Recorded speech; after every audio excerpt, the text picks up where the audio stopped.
Sarah Donovan joins us in the studio. Good morning, lads. How are you? I'm devastated it's all over. I know. That's one side of it, isn't it? I've club camogie training tonight. The club isn't the same.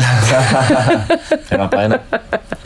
Look, I absolutely loved every minute of the last 6 months. It's been a roller coaster, helped by the fact that Limerick's season has been so mistake laden. Yeah. And yet they cruised to a finish yesterday. Best to last. Yeah. They're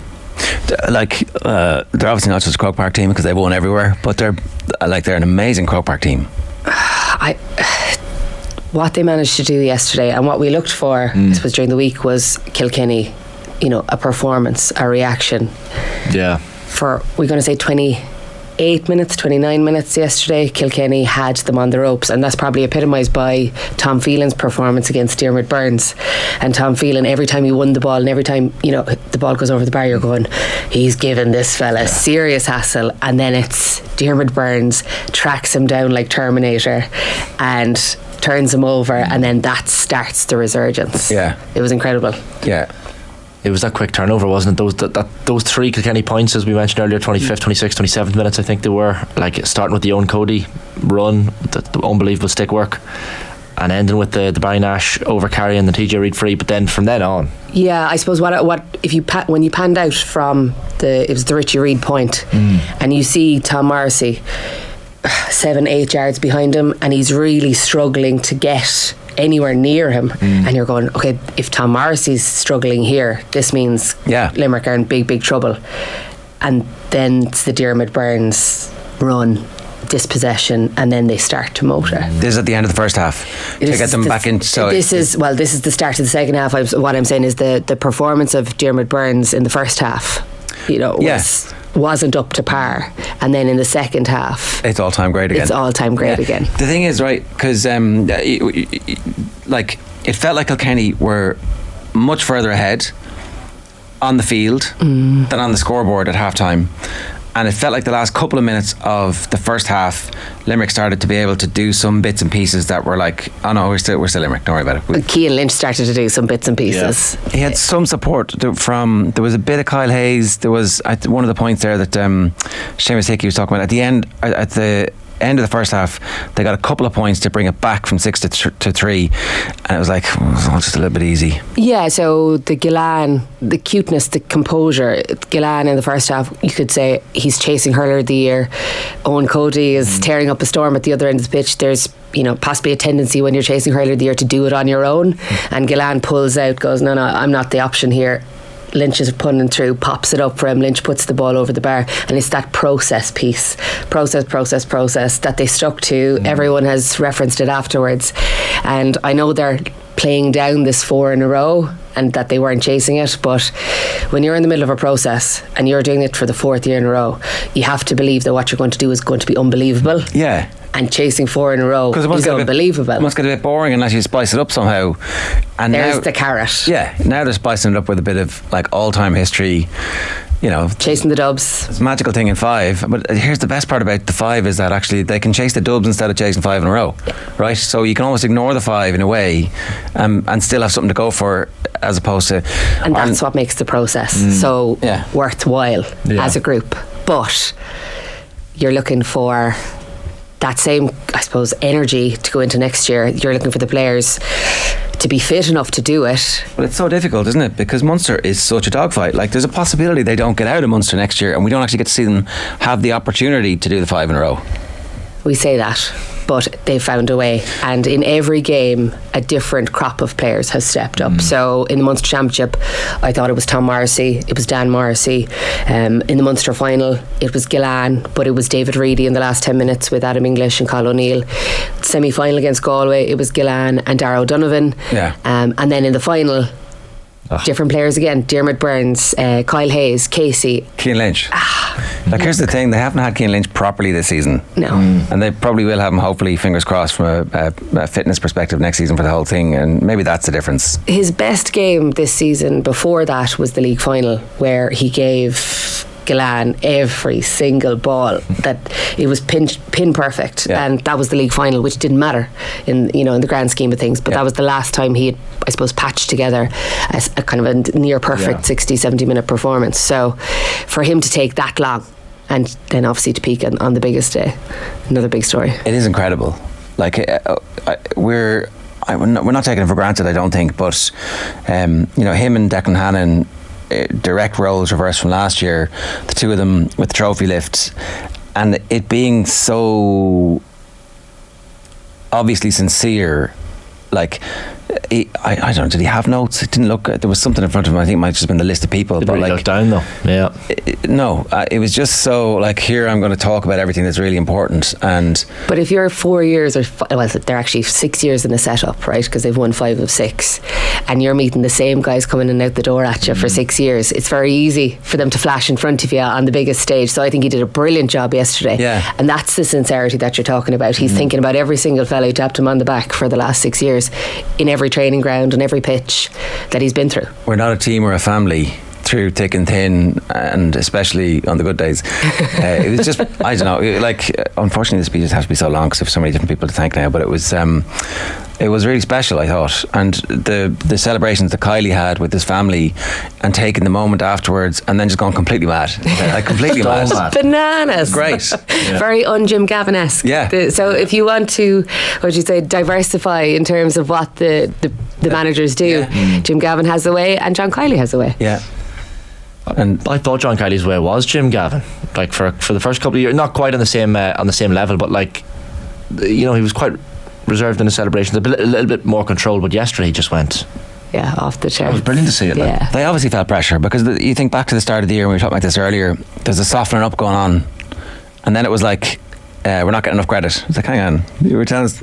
So their narrative had to change, and their response to it had to change, and they've managed to think their way through all of the challenges. At any point this year, what was the closest they were to being in trouble? Was it Clare? Are Clare their true rivals at the moment? I'm going to say Cork, because they had to win that game and they couldn't, I suppose, worry about Tip and Waterford and what was happening on the other side. And in the Cork game, Cork asked lots of questions of them, but for a couple of mistakes, and obviously the penalty that went against Cork, Damien Cahallan's freeze against him, they got a bit of luck in the Cork game, and Tip obviously were undone by Waterford on the other side, and that allowed them to parachute into a Munster final, and all of the Limerick fans descend on the field going, oh my God, the legacy's back on, we have a chance, we're going for 5 in a row. That shift in 10 minutes in that game in the Gaelic grounds was the turning of their year. Yeah, those scenes celebrating the Munster as well, the whole pitch is totally full. Yeah. Like, that's the other thing about the Limerick fans, are just enjoying the moment, and we're the ones who are talking about the 5 and 6. Oh yeah. Do you know? Yeah, they're present. Yeah, but I for us, and look, obviously Seamus referenced it, he understands, you'd like to see change and you'd like to see something different, but if they keep achieving these new things, then it makes it interesting for us, because there's such a jeopardy in going for 4, going for 5, going for 6. Yeah. That's where it gets exciting for the pundit or the media talking about it. Yeah. The players stay present too though, and I think Caroline Curd was mentioned at the end by Cian Lynch, but clearly the players just like a maternal figure should be delighted. Yeah. It's the least sexy thing you can say about it. Yeah, sometimes. Yeah, sometimes. But I'm sure her influence in the team and the players mentioned her for a reason is significant. Like, yeah, I obviously we don't have an insight into how involved she is, but inevitably she's very important, and that performance coach piece, very few teams in Munster, and there's been a lot of, I suppose, jest about the different performance coaches who've been brought into the different teams to try and emulate her, and it hasn't worked. No, and sure, there's only one winner, right? So, but like, our track record is pretty good. We had Eamon O'Shea on Friday, and he was talking about the backroom team that they had.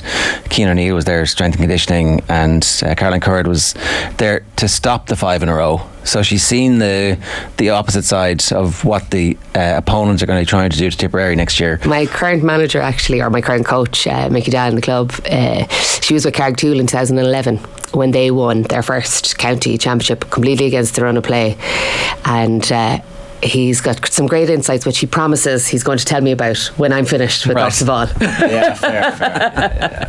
Yeah, so maybe tonight I'll try and get a bit out of him tonight. Yeah. Shifty Lad says, good morning lads, referee was great as well.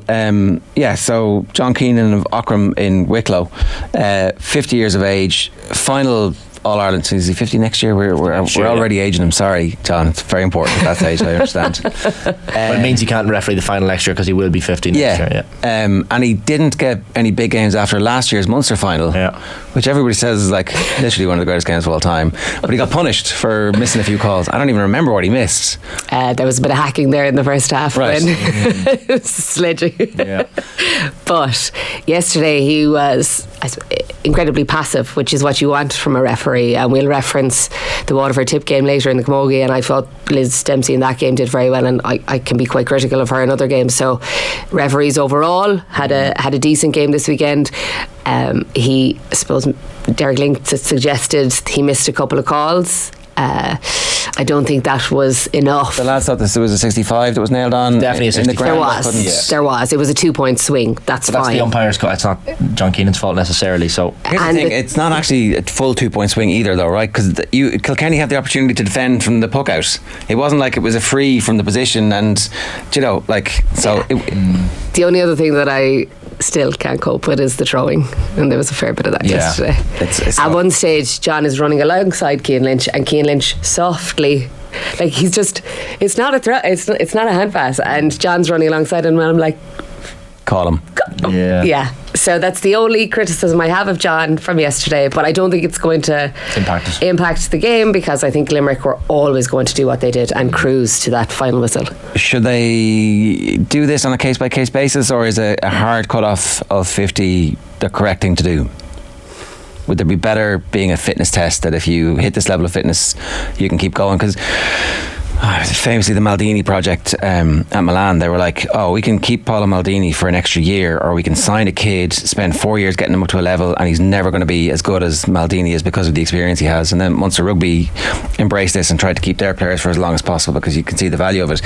He now has the experience of refereeing this All-Ireland final. Apparently there's a good young Limerick referee as well who's not getting games because obviously Limerick are so good.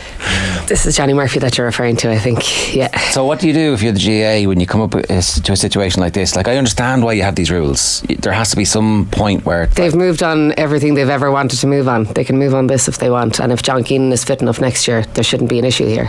They've changed the penalty because of Nash. They've changed the game in every which way. So let's not get, So you think it should be a fitness criteria as opposed to an age-based criteria? There's nothing going to change between now and next January with John Keenan. He's not going to go on the beer for the winter, Yeah. He's not going to come back 2 stone heavier. Or I doubt he will, but let's be honest, he should get a window if he wants to be there. So I it's unfair to obviously ask, but how many All-Irelands are Limerick going to win?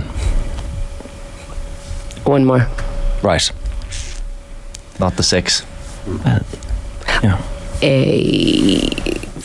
It's the bodies, lads. That high impact, physical, challenging game that they play. The bodies are starting to break down. So you need 17 bodies to do that repeatedly for 6-7 games in a microwave championship, as Donald Cusack says. Jack McCaffrey, Paul Mannion effect. Like, the players eventually just turn around and say, right, I have so many All-Irelands, I have nowhere to put them anymore. So do you just take your year off, and is that going to impact this Limerick team down the line? That's the only way I can see them losing lads to Australia or America, or having so much in the line of victories that they don't need anymore. They're from Munster shame. We don't understand this as well. The age profile is different though. Mannion and McCaffrey were 21, 22. These guys have gaggles of kids around them now. They're holding 3 babies, so they're stuck. They're not heading to Australia or America just yet. Well, maybe they're stay-at-home dads. Then they want a bit more time with their family. They might have lads for the dad cast. You'd never know. And there was a lot of them.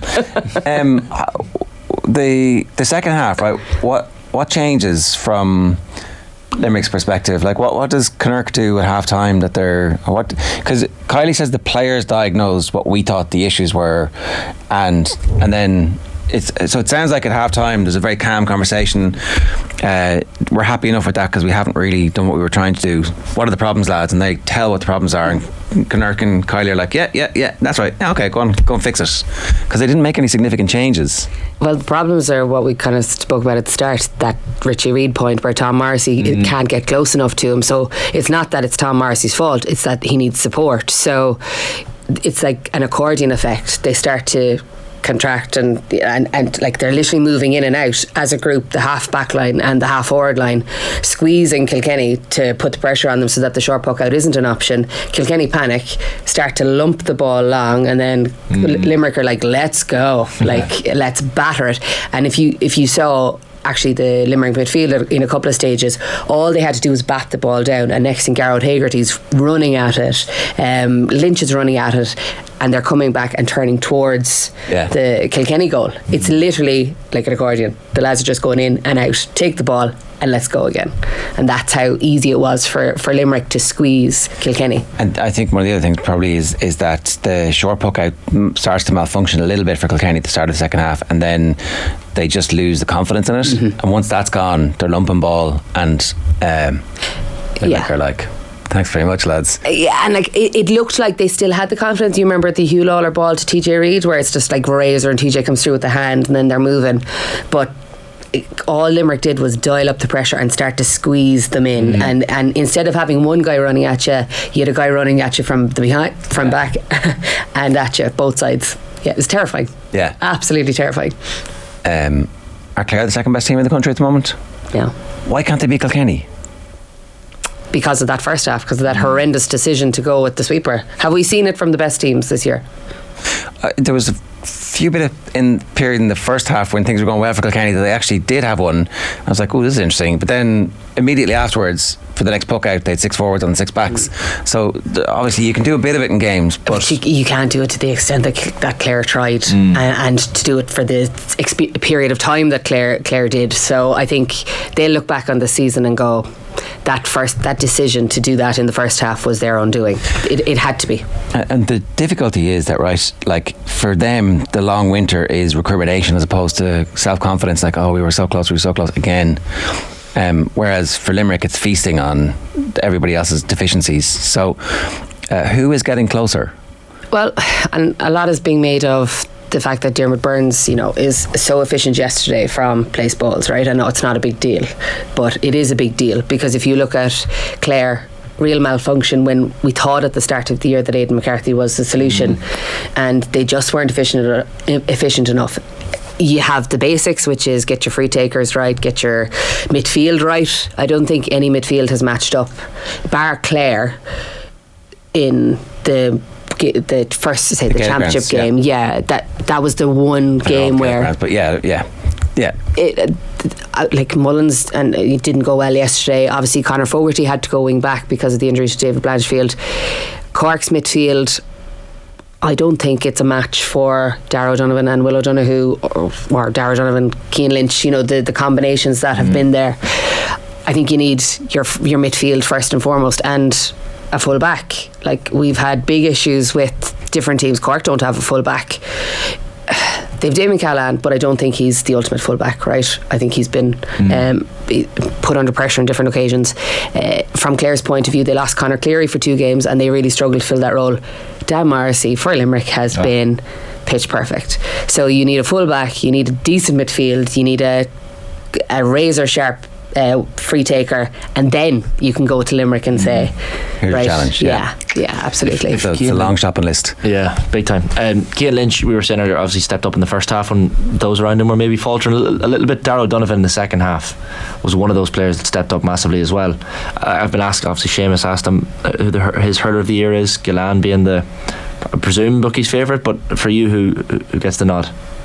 Since I suppose the start of the league, I was so delighted when he came back. I think I was very sad when he was out in the cold playing soccer with that random team from Limerick. What were they called again? I can't remember. Craig FC or something, I don't know, or something Rovers. Anyway, it's not. And actually we were chatting to Adam Screeney on Friday night. What a cool kid.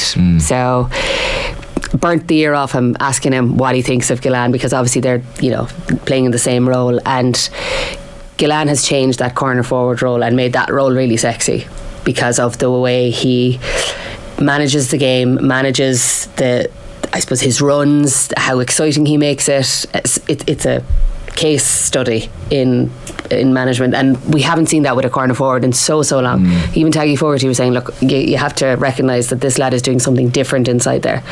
He's made the role his own, and he's made the role his own this year in 2023, and that's why I think he's hurler of the year. There was a point I think at the start of the second half where the movement of his feet was like a wide receiver just like catching a ball where there's no space, but there's suddenly space because he's just shimmy the hips and the feet move, and it's against like an incredible defender. But he's making 4 runs and then on the 5th he moves, so like he's literally, and that's what we were saying with Adam, was like literally it's you're exhausted and you still have to have the energy for the 5th run to actually win the ball. Otherwise he's just tapping it, and he's just tapping it over and it looks effortless to him, but it's been set the up. 4 runs previous, so that's why he's my hurler of the year. Sarah, there's an incredible story brewing in the Camogie where Waterford have reached the All-Ireland final, and I was making the point a little bit earlier on, the opportunity was there for Camogie to separate themselves from the same rotation of games as the hurling, and it was like there's all of August, and we could have had an All-Ireland final, an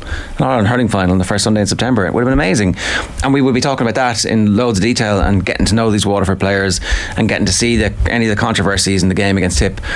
But instead it's swallowed by the all-time great Limerick team, and so I feel like that decision was a bad decision in the first place, and I'm not quite sure why the Camogie and the LGFA feel like they need to tack on to be on the same. The same thing's going to happen with the women's football next weekend. What's your instinct about this?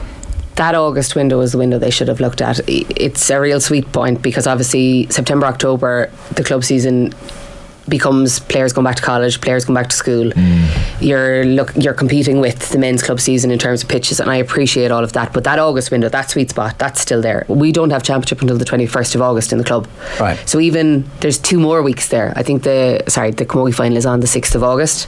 Even if you had pushed it out 3 weeks, the final, there's still only 2 teams involved. You know, it's like the rest of the country can you can go ahead and slog away. So moving it back 3 or 4 weeks wouldn't kill the game, but it would give us a window to breathe. And then brilliantly though, on Saturday we were in Nolan Park, 7,500 people in Nolan Park Saturday. Clare, the noise, the colour, not Clare, Waterford. Waterford, the noise, the colour, they started chanting after Mairead Power's goal and they never stopped. That Waterford team is a real success story in the Camogie, because in 2020 they were relegated. We actually relegated them. I was with Dublin that year, and it was a last second free from Dublin player Emma Flanagan, and I was going, God, this is going to be really tough on Waterford. They're going to go down to Division 1B. We might not see the group again. 3 years later, they're in an All-Ireland final, and I was at a wedding on Saturday night with the Dublin girls, and we were saying how sickened we all were that Waterford have managed to do this in 3 years and Dublin just survived relegation. That is the swings and roundabouts in teams. But we should be doing 25 minutes on that this morning, I think. Do you know? And there is enough room in that, and the quality in it was exceptional. There's a score from Beth Carton that is all Lorraine Bray, and if you get a chance to see it over the week, go back and watch it, because she comes out of nowhere in the middle of midfield. She flicks the ball off of the Tip player and she's so direct, and actually she'll be a real, I suppose, star in that final when she gets in space, because Croke Park is really going to suit Waterford, and they played Cork last year in the semi-final, did incredibly well in the game, and then I suppose Aisling Thompson comes in and powerhouse performance to overturn Waterford. So big opportunity for Waterford in this final. Alright, Sarah, we'll leave it there. Good stuff. Thanks so much for joining us. Cheers.